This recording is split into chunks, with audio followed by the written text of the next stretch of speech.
Assalamualaikum warahmatullahi wabarakatuh. Para pemirsa kaum muslimin rahimakumullah. Pada kesempatan ini saya ingin menyampaikan bagian air yang ketiga, yaitu air yang suci tetapi tidak bisa mensucikan. Ini yang disebut dengan al-ma'ul mustakmal, air yang sudah digunakan. Air yang sudah digunakan untuk menghilangkan hadas atau untuk membersihkan, mensucikan najasah. Jadi ini perlu digarisbawahi. Air yang sudah digunakan untuk menghilangkan hadas atau untuk menghilangkan najasah. Sekalipun digunakan, tapi bukan untuk menghilangkan hadas, dalam hal ini untuk berwudu atau untuk mandi besar, dan tidak pula untuk menghilangkan najasah, maka air yang digunakan untuk selain menghilangkan najasah, menghilangkan hadas, itu tidak bisa digunakan, tidak bisa dinamakan air mustakmal. Misalnya seperti air bekas cuci muka, ini tidak bisa. Air yang menetes ya untuk cuci muka itu tidak bisa disebut air mustakmal. Kemudian kita habis makan, kemudian cuci tangan, itu tidak bisa dikatakan air mustakmal.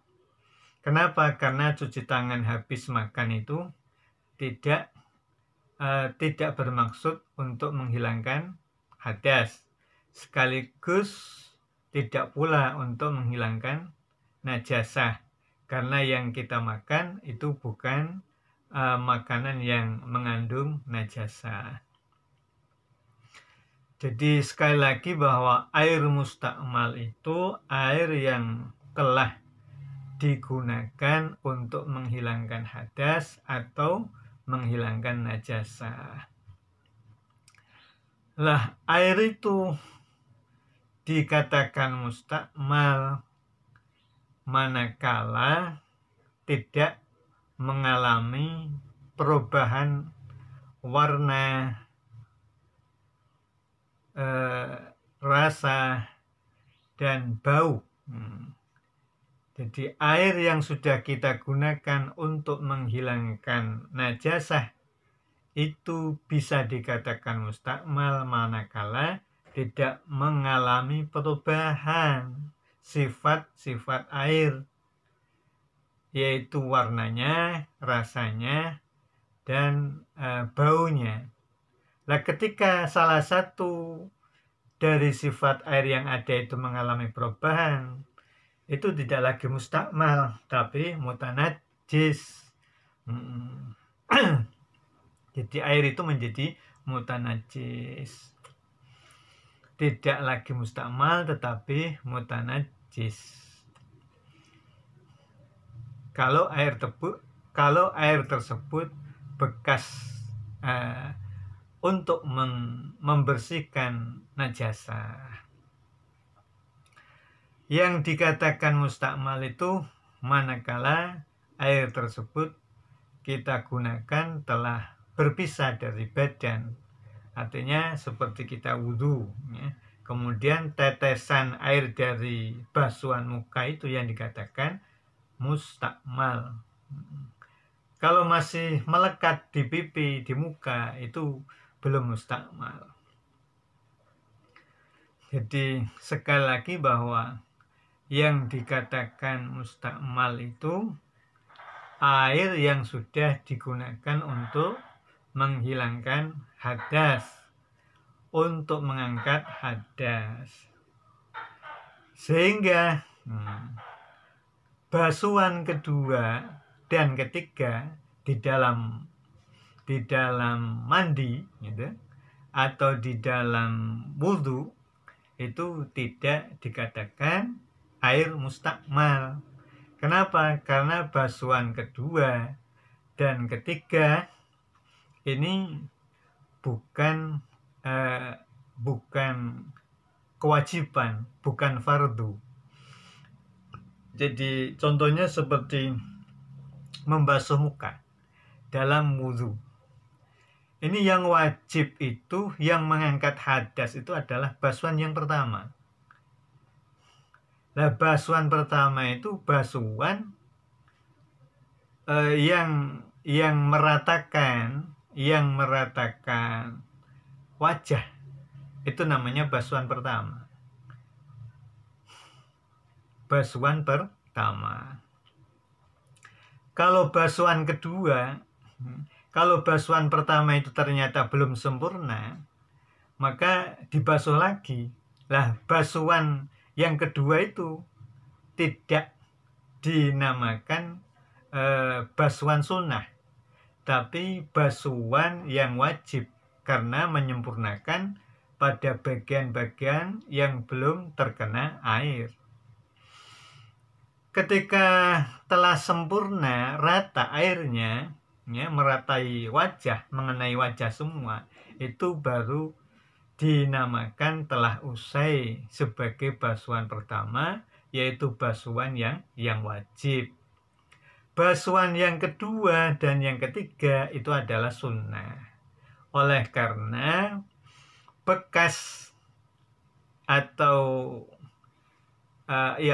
bekas air, ya, bekas yang digunakan, bekas air yang sudah digunakan untuk basuhan dan basuhan yang kedua dan ketiga itu bukan mustakmal, karena basuhan itu tidak mengangkat hadas, tetapi basuhan kedua dan ketiga itu adalah basuhan sunnah. Sama seperti kita mandi besar, setelah basuhan pertama itu sukses, ya, semua tubuh itu kena rata oleh air, maka itu dianggap telah selesai mandi. Nah, kemudian disiram lagi untuk basuhan yang kedua, itu sunnah. Kemudian dibasuh lagi basuhan yang ketiga, ini juga sunnah. Lah, basuhan yang kedua dan ketiga ini airnya, bekas airnya tidak bisa dinamakan mustakmal, karena basuhan kedua dan ketiga itu adalah basuhan sunnah. Basuhan yang disebut mustakmal itu basuhan yang pertama, basuhan yang pertama. Jadi bekas air basuhan yang pertama itu yang bisa dikatakan mustakmal, karena basuhan yang pertama itulah yang mengangkat hadas. Jadi sekali lagi bahwa yang dinamakan air mustakmal itu air yang sudah digunakan untuk membasuh, menghilangkan hadas. Kalau di dalam wudhu atau di dalam mandi, itu berarti basuhan atau siraman yang pertama. Untuk yang kedua dan ketiga itu sunnah.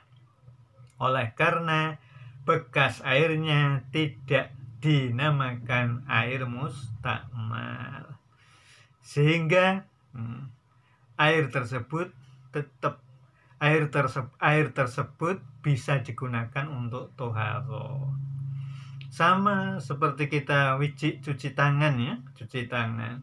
Tangan kita bersih, kemudian kita cuci tangan, ya, karena habis keluar dari perjalanan pulang tangannya dicuci. Lah, tetesan dari cuci tangan, basuhan tangan itu tidak dinamakan air mustakmal, karena kita mencuci tangan itu bukan dalam rangka menghilangkan hadas. Jadi sekali lagi bahwa air mustakmal itu adalah air yang telah digunakan, bekas air yang telah digunakan untuk menghilangkan hadas atau untuk menghilangkan najasah. Khusus untuk menghilangkan najasah dikatakan mustakmal manakala tidak mengalami perubahan bekas air basuhan najasah itu di dalam salah satu 3 sifat air, yaitu warna, bau, dan rasanya. Ketika warna, bau, dan rasanya itu berubah, maka air bekas basuhan najasah itu tidak lagi mustakmal, melainkan airnya menjadi mutanajis. Para pemirsa kaum muslimin, demikianlah yang dapat saya sampaikan. Kurang lebihnya saya mohon maaf. Al-afwa minkum. Wassalamualaikum warahmatullahi wabarakatuh.